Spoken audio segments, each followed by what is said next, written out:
To start things off, I gotta tell you, Yara, her friends, Symphony, and the rest of those ladies, they irk the hell out of me. Hi, I'm James, and this is my take on reality. In this episode, we're going to be talking about Yara, her friends, and who I think might be behind a lot of the mistrust, misgivings, and the incidences and situations that Yara is encountering during the course of these episodes. Now, before we get started, if you guys are getting anything from the channel, I would hope that you would consider subscribing. It really helps the channel out. It helps me out. And you can help a brother out. So give me the HBO special. Let's get it. Please note that at the time of taping, I made a mistake and I referred to Symphony when I really meant Adele. Back to the show. There's an old saying, water seeks its own level. You will find people and be attracted to people who are most like you. If you want to know who you are and what other people perceive you as, take a look at the people around you who you choose to spend your time with. That's a strong indication of who you are and what your values are. Now, I'm not saying that in this particular situation, because Yara is married and her girlfriends seem to be single women, that Yara shouldn't hang out with them. That's not what I'm saying. What I'm saying is, it's not about where you are currently. It's about your mindset. What do you value? And in Yara's case, when she's hanging out with these young ladies who may be single or may be in relationships or may be married, it's not about what their relationship status is as much as it is about what they value. If you value relationship, if you value family, if you value taking care of your children, and these are things that are important to you, then as a mother and as a married woman, these are the type of women that she should surround herself with. Now, in fairness, I think that there's a huge rush for everybody to kind of point fingers and blame Yara's friends. But let's listen to what Yara has to say about it. Do you think that my friends influence me and he doesn't understand that nobody can influence me to do something which I decide to do by myself? See, even from her words, I 100% agree with what Yara said. You are 100% responsible for yourself and your actions. Everybody has to carry their own water. In fact, I'll even go a little further. There is a strong possibility that the reason why Yara's friends talk about Jovi the way they do, the reason why they have such a negative opinion of him is because she may be doing a couple things. One, she may be compartmentalizing her relationships, meaning that she has Jovi in one box where she has the married life and the family and, Mama Gwen and all those folks in one box. Then she has her family back in Ukraine, her friends and family back in Ukraine, who are in a separate box. And then in a third box and maybe more boxes, she has her friends, these young ladies, who she'll tell Jovi one thing, and Jovi, you don't understand. These are my friends, and they're so important to me because they're so nice and they're so wonderful and they're so much fun and blah, blah, blah, blah, blah. And then she goes back and tells her friends a completely different story. Oh, girl, you don't understand. When I'm with him, he's so controlling. He's so mean to me. He says nasty things to me. You don't understand how that makes me feel. I cry so much and blah, blah, blah, blah, blah. And then all of a sudden, the friends go from just, passive observers of her relationships to all of a sudden they have opinions because they're trying to protect their friend. So they'll come at Jovi and say nasty things to him because they're trying to get some get back on Yara's behalf. And I'm not excluding that is a possibility. And we'll see what happens as the story and as the season starts to progress and we start to get to know Yara and her friend and see their relationship in action. Now, off rip, I will point the finger at Yara's friends and say that when Jovi and Yara came through the door, let's take a look at that clip. You guys, Yara's here. She brought Jovi. Of course. Now, when Jovi and Yara came through the door, all of a sudden, everybody was excited to see Yara, and then they see Jovi, and all of a sudden, everybody turns into the down frown and starts getting upset. Oh, I can't believe he's come. Oh, look at this one. Here we go. Ruined my night. And my question is always, when I see that type of situation, why is it so bad if the other person's paramour shows up to the night out? What are you doing that they can't be there? What are you guys fitting to get into that all of a sudden, if the boyfriend or the girlfriend or the husband or the wife show up, now you can't do the thing you've been planning to do all week?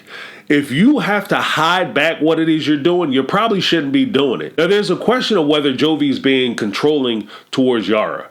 And my response to that, or at least my initial feeling is, Yara gives Jovi a lot of reason to pause.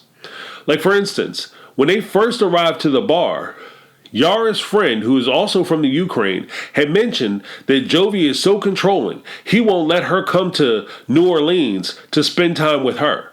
But then that asks the question, why aren't they living in New Orleans? Jovi wanted to live in New Orleans when she first got here. He moved her to an apartment in New Orleans.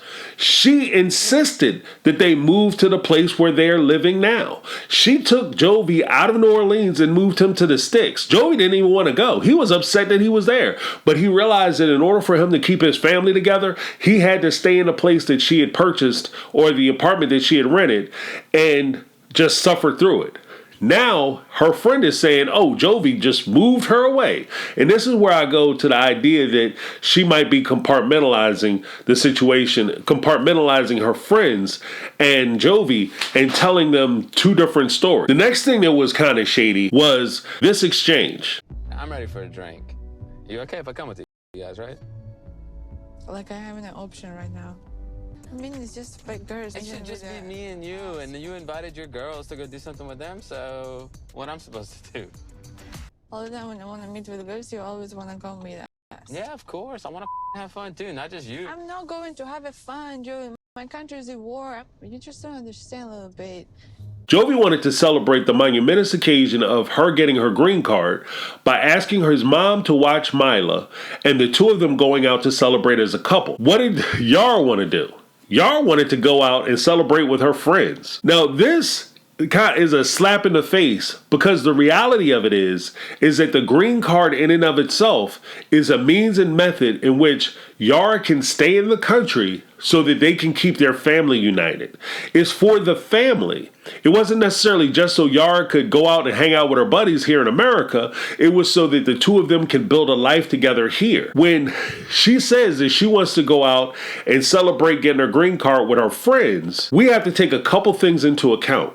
The first thing is her saying that she wants to go celebrate with her friends would be the equivalent of it being their wedding anniversary. And then all of a sudden, she comes in and says, yeah, well, you know, instead of me spending the evening with you, I'm going to go head out with my buddies. Now, the second thing is Jovi is going to be traveling and he's going to be gone for 3 weeks. So it begs the question, why is it more important that she go and hang out with her friends than to hang out with her husband, especially since he was able to organize and get a babysitter so the two of them could actually go out and enjoy each other's company? Now, the third thing that was really kind of off-putting was the idea that when she was pressed about why she has to go out and celebrate with her friends and he can't go, she had said, oh, well, I'm not going out to have fun, Jovi. My country is at war. The idea that you would throw your country's desperate situation into this marital argument that has nothing to do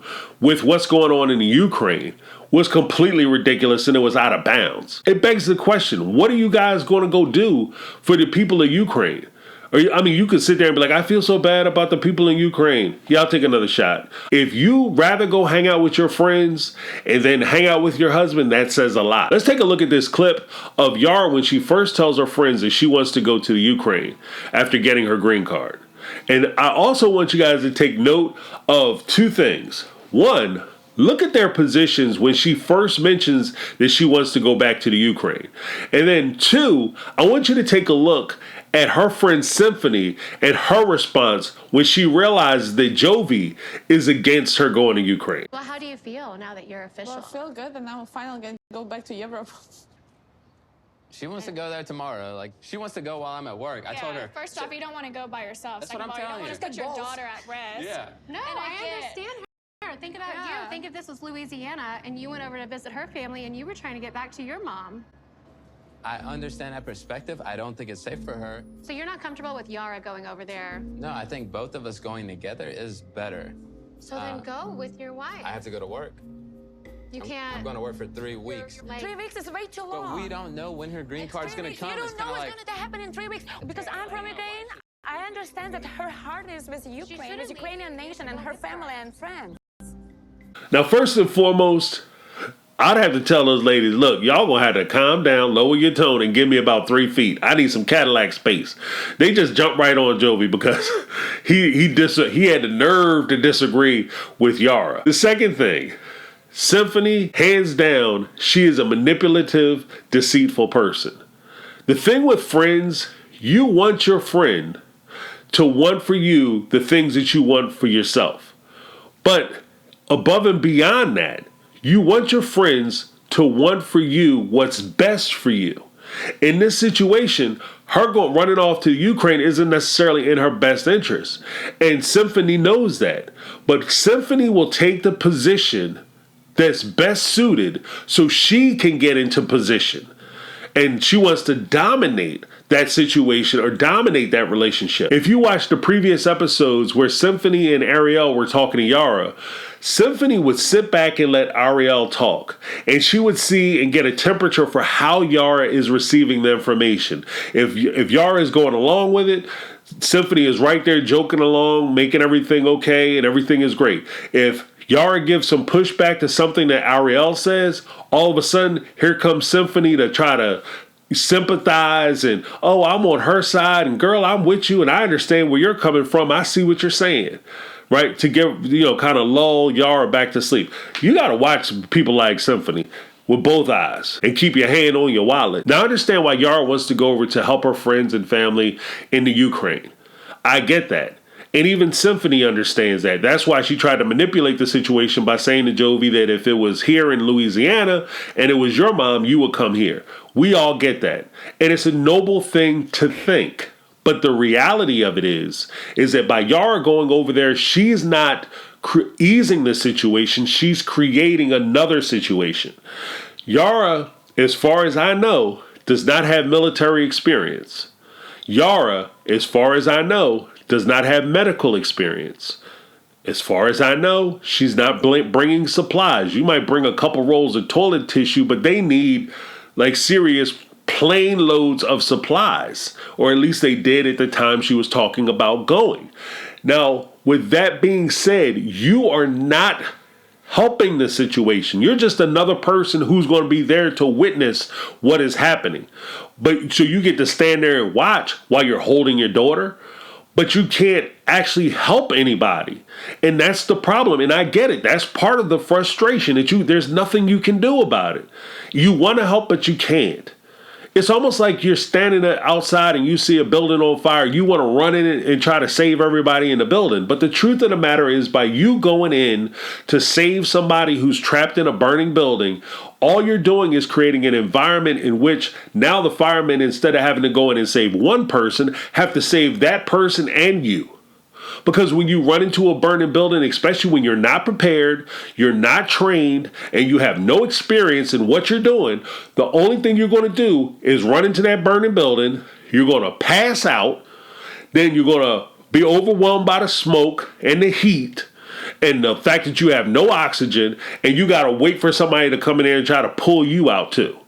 And all you're doing is you're just creating a situation where these firemen have to spend more time in that burning building because now they have to save two people.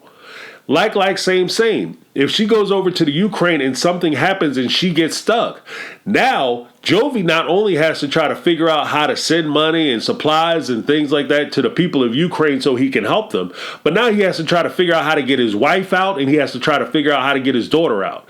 Instead of him sitting here, if you really wanted to help your friends and family, you would stay here where it's safe, and you would try to talk to as many people as you can so that you can organize some kind of visas, or maybe you can get some kind of refugee status for them so that they can come here and be safe here with you. If I'm on a sinking ship, I don't need company. I need help. There's a natural part of the world where being able to fly is an oddity. For you to be able to go from one level and then up to another level on your own power is insane, because there's natural forces that try to pull you back down to the earth. They try to pull you down. Now, a friend is somebody, a true friend, or somebody who is supporting you, whether it's friends, family, a husband, wife. They're like the wind. They lift you and they give you that buoyant energy and that buoyant air to pull you up and raise you up to new heights. But a bad friend who gives bad advice, they're like a stone. The only thing they can do is pull you down to the earth. That's my take. I'm James. This has been my take on reality. And I'm out. 'Cause I've been living life right